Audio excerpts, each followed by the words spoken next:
So here you can see we're checking our oil hydrostatic spindle. We've got our highly engineered belt drive hooked up to it. We have a 4-inch blockhead down here with an encoder on it for our data acquisition, and we're spinning the rotors together and we're holding them back here. You can see we have our electronic indicator right there in the picture.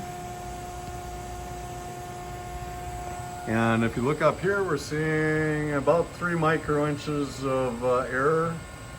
Biggest error is 2 lobe. Then we have some 4 lobe and some 1.5 lobe.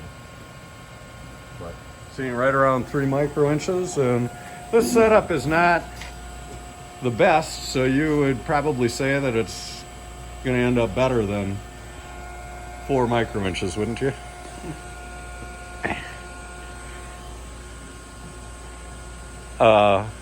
Buddy, that